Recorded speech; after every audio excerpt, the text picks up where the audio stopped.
그날도 평소처럼 동네 친구들과 카페에서 모였습니다. 우리는 50년 가까이 서로를 알아왔고 젊을 땐 술 마시며 온갖 이야기를 다 했지만 요즘 모이면 이상하게 한 가지 주제만 반복됩니다. 얘야, 종필아, 요즘은 너무 투자한다며 영수가 커피잔을 내려놓으며 먼저 말을 꺼냈습니다. 종필이는 슬쩍 웃으며 스마트폰 화면을 보여주었습니다. 거기엔 우리가 이름도 잘 모르는 ETF 차트가 빨갛게 움직이고 있었습니다. 얘야, 난 요즘 이거 안 보면 심심해서 못 살아. 매일 이게 어떻게 움직이는지 보는 게 낙이야. 우리는 순간 모두 얼어붙었습니다. 왜냐하면 종필이는 평생 은행 예금만 하던 사람이었기 때문입니다. 심지어 20만 원짜리 보험 하나 바꾸는 것도 일주일을 고민하던 사람이었습니다. 영수가 놀라서 물었습니다. 이야, 내가 왜 갑자기?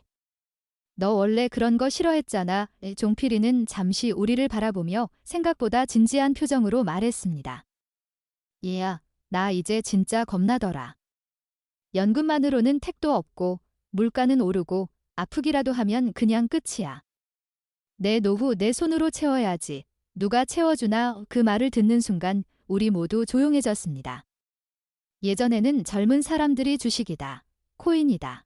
2차 전지다 떠드는 걸 보며 뜬구름 잡는 이야기라고 생각했습니다. 그런데 지금은 우리 또래가 더 뜨겁습니다. 우리 또래가 더 많이 보고, 더 많이 공부하고, 더 과감하게 뛰어들고 있습니다. 그날 모임이 끝날 무렵 철수 형님이 이 말을 했습니다. 우린 지금부터라도 해야 돼. 우리가 손 놓은 세월이 너무 길었어. 그 말 속에는 우리 세대만이 느끼는 절박함, 초조함, 책임감, 말로 설명하기 어려운 수십 년의 감정이 담겨 있었습니다. 사실 우리가 이렇게 마음을 굳히게 된 데에는 9가지 이유가 깊숙이 자리 잡고 있었습니다. 첫 번째, 가장 현실적이고 절박한 이유는 바로 전금만으로는 도저히 살 수 없다는 뼈아픈 자각이었습니다. 요즘 60대가 재테크에 뛰어드는 가장 큰 이유는 욕심이 아니라 살기 위해서입니다. 우리 60대들은 누구보다 계산이 빠릅니다. 몇 년 안 해봐도 훤히 봅니다. 국민연금은 생각보다 너무 적고 생활비는 물가 때문에 계속 오르고 의료비는 점점 더 많이 들고 자녀 지원은 은근히 계속 필요하고 노후 시간은 절대 짧지 않다는 거요. 그래서 스스로에게 이렇게 말하게 됩니다. 연금만 믿고 살다가 병이라도 생기면 정말 끝이다. 지금 조금이라도 불련하야 나중에 아이들한테 손 안 벌리지. 젊은 세대에게 투자는 돈이 있으면 선택하는 것이지만 우리 60대에게 투자는 생존 전략입니다. 두 번째는 고령화 시대의 역설입니다. 바로 돈의 수명이 내 수명보다 짧아진다는 거죠. 지금 우리 60대는 부모 세대와 완전히 다릅니다. 부모님 세대는 70에서 75세면 인생이 자연스럽게 마무리됐지만 지금은 평균 수명이 90세까지 늘어났고 100세 시대가 당연하다는 말까지 나오는 세상입니다. 그래서 우리는 아주 현실적인 질문을 스스로에게 던집니다. 앞으로 최소 30년은 더 살아야 하는데 그 돈을 어떻게 버티지? 연금과 적금만으로 정말 버텨질까?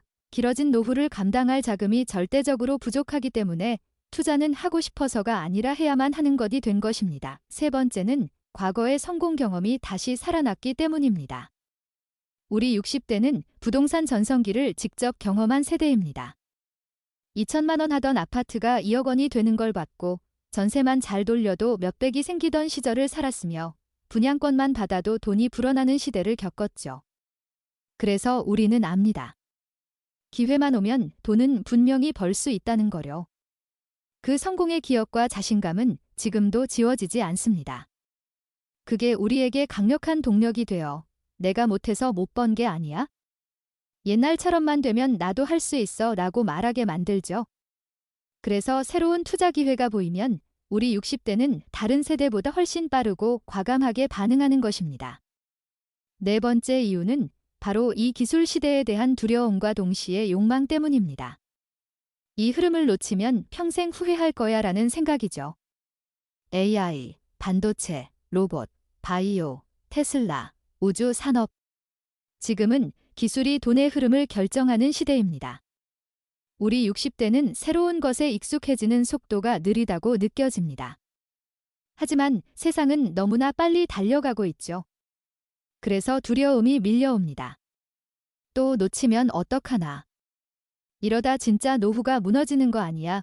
이런 불안감은 그대로 행동으로 이어집니다. 우리가 재테크에 적극적인 이유는 욕심보다는 뒤처지면 망한다는 공포이기도 하죠. 그런데 놀라운 점은 이 시대 변화를 두려워하면서도 동시에 이렇게 생각한다는 겁니다. 지금이 마지막 기회일 수도 있어. 이 두 가지 감정, 두려움과 희망이 섞여서 오히려 우리 60대를 누구보다 공격적으로 공부하고 투자하게 만드는 거죠. 다섯 번째 이유는 가장 깊은 곳에 자리 잡은 마음입니다. 바로 자식에게 부담 주기 싫다는 거예요. 요즘 우리 60대가 가장 자주 하는 말이 있습니다. 나는 내 노후는 내가 책임지고 싶어. 자녀 세대가 집값 때문에, 육아 때문에, 직장 스트레스와 대출에 허덕이고 있다는 걸 너무 잘 알고 있기 때문이죠. 그래서 많은 60대는 스스로 결심합니다. 애들한테 돈 달라고 하고 싶지 않다. 내가 벌어서 내가 쓰자. 이 마음은 말로는 쉽게 표현하지 않지만 재테크를 시작하는 가장 강력한 동력 중 하나입니다. 여섯 번째 이유는 배울 수 있는 통로가 정말 많아졌기 때문이에요. 정보 접근성이 우리 60대를 깨웠습니다. 예전에는 경제 지식이 특별한 사람들만 아는 세계였지만 지금은 유튜브에만 들어가도 금융, 부동산, 투자, 연금 강의가 넘쳐납니다. 우리에겐 시간도 있습니다. 집안일 끝나고 산책 다녀와서 밤에 잠들기 전 한가로운 시간. 그 시간에 영상을 보면서 이렇게 느끼게 되죠. 이제야 제대로 배우는 것 같아. 이 정도면 나도 할 수 있겠네. 정보는 사람을 변화시키고 사람을 움직이게 합니다. 그래서 우리 60대는 과거 어느 세대보다 적극적으로 공부하고 투자하게 된 것입니다. 일곱 번째 이유는 바로 주변 동년배들의 성공 사례입니다. 이것이 가장 강력한 동기부여가 되죠. 윤 선배는 배당 ETF로 월 40만 원씩 들어온데 겹집 아줌마는 2년 만에 수익률 30% 냈더라. 골프 친구가 이번에 금값 올라서 크게 벌었대. 이런 이야기들은 어떤 유명한 경제 전문가의 강의보다도 수십 배 더 강하게 우리 마음을 움직입니다. 왜냐하면 내 또래도 하는데 나도 할 수 있다는 믿음을 주기 때문이죠. 이 비교와 모방의 심리가 재테크 열풍을 폭발적으로 확산시키는 핵심 요소입니다. 여덟 번째, 우리의 소비 성향 자체가 바뀌었습니다. 나도 누리고 싶다는 강력한 욕구가 생긴 거예요. 지금의 60대는 부모님 세대와 다릅니다. 여행도 가고 싶고, 취미도 즐기고 싶고, 건강 관리를 잘하고 싶고, 좋은 옷도 사입고 싶고, 손주에게 선물도 해주고 싶죠. 이 모든 욕구는 결국 돈을 필요로 합니다. 그래서 스스로에게 말합니다. 가만히 있으면 노후가 더 힘들어질 뿐이야. 내 삶을 내가 즐기려면 지금이라도 벌어야 해. 이 삶을 향한 열정이 바로 재테크 열풍에 불을 지피는 것입니다. 아홉 번째, 그리고 아마도 가장 무게감 있는 이유는 마지막 기회라는 감정입니다. 지금 아니면 평생 기회가 없다는 생각이죠. 우리 60대는 이제 시간이 많지 않다는 사실을 누구보다 뼈저리게 느낍니다. 지금이라도 해야 한다. 지금 놓치면 평생 후회할 거야. 70이 되면 더 못할 텐데. 이 감정은 매우 현실적이면서도 사람을 몰아서 행동하게 만드는 압도적인 힘을 가지고 있습니다. 이 9가지가 바로 우리 60대가 재테크에, 아니 생존을 위한 전략에 이렇게까지 몰입하게 된 진짜 이유입니다. 요즘 우리의 이 모든 움직임은 단순히 돈에 대한 욕심이 아닙니다. 그 속에는 살기 위한 현실, 자식에 대한 배려, 시대 변화의 무게, 잃어버린 세월에 대한 아쉬움, 그리고 남은 노후를 스스로의 힘으로 책임지려는 간절한 결심이 모두 담겨 있습니다. 그래서 우리의 이 투자는 그저 투자라기보다 이제 남은 30년을 위한 생존 전략입니다. 그리고 이 전략은 앞으로 더 많은 우리 또래가 선택하게 될 가장 현실적이고 당당한 길이 될 거라고 우리는 믿습니다. 하지만 이렇게 투자와 준비에 몰두하는 가운데 우리는 또 다른 중요한 목소리에 귀를 기울여야 합니다. 이미 그 길을 지나온 선배들, 바로 80대들의 조언이죠. 그들은 이렇게 말합니다. 노후를 준비한다고 돈만 쫓다가 정말 중요한 것을 놓칠 수 있다. 그들이 평생의 경험을 돌아보며 시간을 되돌려도 꼭 하겠다고 강조하는 것은 딱 3가지입니다. 첫 번째는 당연하지만 가장 소홀히 하기 쉬운 건강 관리입니다. 죽기 전 10년은 어떻게 가느냐가 중요하다는 말이 있습니다. 평생 의료비의 절반 이상이 70세 이후에 쓰인다고 하죠. 나이가 들면 건강이 바로 최고의 자산이 됩니다. 아프면 서럽지만 더 큰 문제는 병으로 인해 삶의 질이 무너지고 예상치 못한 거액의 간병비와 치료비가 노후 자금을 순식간에 날려버릴 수 있다는 점입니다. 특히 간병비는 건강보험도 잘 적용되지 않아 전액 사비로 부담해야 하는 경우가 많죠. 건강을 지키는 것만으로도 흑자 인생을 살 수 있다. 에는 말은 괜히 나온 게 아닙니다. 정기검진을 꼭 받고 금주와 금연을 실천하며 치아 건강까지 소홀히 하지 말아야 합니다.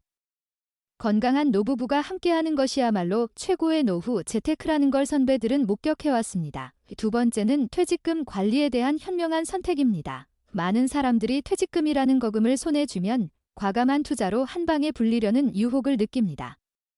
하지만 선배들의 목소리는 냉정합니다. 퇴직금을 일시금으로 모두 받아서 위험한 곳에 던지지 마라. 나이 들어서의 투자 실패는 되돌리기 너무나 어렵습니다. 그 대신 연금 형태로 조금씩 받아 안정적인 소득권으로 만드는 것이 장기적으로 세금 면에서도 유리하고 마음의 평화를 줄 수 있습니다. 투자를 한다면 미국 S&P 500 같은 글로벌 우량지수에 연동된 안정적인 상품을 추천합니다. 퇴직금을 굴리자고 접근하는 사람은 100% 사기꾼이라고 생각하라는 경고까지 덧붙이시더군요. 세 번째는 자식에 대한 무조건적 지원의 함정에서 벗어나라는 것입니다. 자식에게 한 푼도 안 주면 맞아 죽고 다 주면 굶어 죽고 밥만 주면 무서워 죽는다는 우스갯소리에는 씁쓸한 진실이 담겨 있습니다. 자녀의 경제적 독립을 도와주는 것과 자신의 노후 기반을 무너뜨리며 퍼주는 것은 다릅니다. 선배들은 이렇게 조언합니다. 노후 자금은 적어도 자식에게 손 벌리지 않을 만큼은 마련해라. 부모가 경제적으로 자립해야 비로소 진정한 존중과 편안한 가족관계가 유지될 수 있다는 깨달음이었습니다. 이렇게 80대 선배들의 조언을 들으며 우리는 깨닫습니다. 노후를 대비하는 길은 결국 건강, 현명한 자산관리, 건강한 가족관계라는 세 기둥 위에 세워져야 한다는 것을요. 이 균형을 잡는 것이 오로지 돈만 쫓는 것보다 훨씬 값지고 확실한 행복한 노후의 비결이라는 걸 선배들의 경험은 우리에게 가르쳐주고 있습니다. 그런데 이 모든 경제적 준비와 더불어 진정으로 풍요로운 노후를 살아가는 사람들의 모습은 어떨까요? 우리는 부자가 되는 마음가짐과 습관에 대해서도 눈을 돌려볼 필요가 있습니다. 이미 그 길에 선 사람들은 공통된 소비 철학을 가지고 있었습니다. 첫째, 그들은 많이 버는 것보다 덜 쓰는 것에 더 큰 가치를 둡니다. 부자가 되는 길은 수입을 극적으로 늘리는 데만 있는 게 아니라는 걸 압니다. 오히려 수입보다 지출을 철저히 통제하는 절약의 습관이 훨씬 중요하다고 말하죠. 버는 돈보다 쓰는 돈이 적어야 비로소 자산이 쌓이기 시작한다는 단순하지만 확실한 진리를 그들은 일상에서 실천합니다. 둘째, 그들은 나가는 돈을 다르게 봅니다. 우리가 한 달에 13,000원씩 나가는 구독료를 13,000원으로 생각할 때 그들은 이를 1년이면 16만 원으로 생각합니다. 작은 지출도 곱셈으로 생각하는 습관이 불필요한 낭비를 차단하는 강력한 필터가 됩니다. 쇼핑할 때도 이게 정말 필요한가? 라는 질문을 던지게 만드는 힘이 바로 여기에서 나오죠. 셋째, 그들은 미니멀리스트적 사고를 지향합니다. 삶을 단순하게 물건을 최소한으로 유지하는 것이 오히려 마음의 여유와 경제적 자유를 가져온다는 걸 압니다. 집안에 불필요한 물건이 적으면 관리할 시간과 에너지가 줄고 쇼핑에 들이는 고민도 사라집니다. 필요한 것만 사라는 원칙은 단순한 절약법이 아니라 삶의 주도권을 쥐는 철학이 됩니다. 넷째, 그들은 식재료 관리에도 철저합니다. 대형마트의 파격 할인에 끌려 필요 이상으로 사재기하는 대신 동네 장복이나 냉장고 파먹기를 통해 낭비를 최소화합니다. 음식물 쓰레기는 곧 돈의 쓰레기라는 걸 잘 알고 있죠. 이러한 습관들을 보면 중요한 깨달음을 얻습니다. 진정한 부자는 부자처럼 보이려 애쓰는 사람이 아니라 소박함 속에 여유를 누리는 사람이라는 점입니다. 겉으로 보이는 사치와 과시보다는 내면의 풍요와 확실한 자산 관리가 진정한 부의 기준이 됩니다. 이는 우리의 노후 준비에도 시사하는 바가 큽니다. 남들에게 보여주기 위한 소비가 아니라 내 삶의 질과 안정을 위한 현명한 지출이 중요하다는 것을 다시 일깨워주기 때문이죠. 마지막으로 선배들이 우리에게 전하는 가장 날카로울 수도 있는 조언은 이것입니다. 노년에 가장 두려운 것은 돈 문제도 건강 문제도 아닐 수 있다. 그것은 고독이다. 특히 평생 회사에 몸담았던 많은 남성들이 퇴직 후 가장 크게 충격받는 것은 소득의 중단이 아니라 사회적 관계의 단절과 그로 인한 깊은 고독감입니다. 아침에 출근할 곳이 없고 함께 이야기 나눌 동료가 사라진 일상은 생각보다 공허할 수 있습니다. 이 고독감을 이기기 위해 선배들이 제안하는 방법은 명확합니다. 취미 활동과 지역 사회 활동에 적극 참여하라. 새로운 인간관계의 끈을 만드세요. 부부 대화의 시간을 늘려라. 늙으면 결국 서로가 가장 큰 버팀목이 됩니다. 가족과 함께하는 여행을 즐겨라. 소중한 추억은 외로울 때 가장 큰 힘이 됩니다. 가벼운 재취업이나 봉사활동을 고려하라. 규칙적인 생활 리듬과 소소한 사회적 연결은 정신 건강에 큰 도움이 됩니다. 한 88세의 여전히 활발한 사업가는 이렇게 말했습니다. 회사가 정한 정년은 회사의 정년일 뿐, 내 인생의 정년은 아니다. 일할 의지와 건강이 허락한다면 나의 정년은 100세다. 또 다른 전문가는 퇴직 후의 인간관계에 대해 이렇게 조언했습니다. 회사 동료는 친구가 아닐 수 있습니다. 퇴직 후의 관계는 널따랗고 가볍게, 그러나 행복하게 유지하라의 결국, 행복한 노후는 돈과 건강만으로 완성되지 않습니다. 그 중심에는 의미 있는 연결과 내일을 기대할 수 있는 삶의 틀 자리 잡고 있어야 합니다. 경제적 준비로 불안을 줄이고 건강관리로 기반을 다지며 마지막으로 사람과의 따뜻한 유대감으로 고독을 이겨내는 것, 이것이 우리가 배운 완성도를 높이는 노후 준비의 마지막 조각입니다.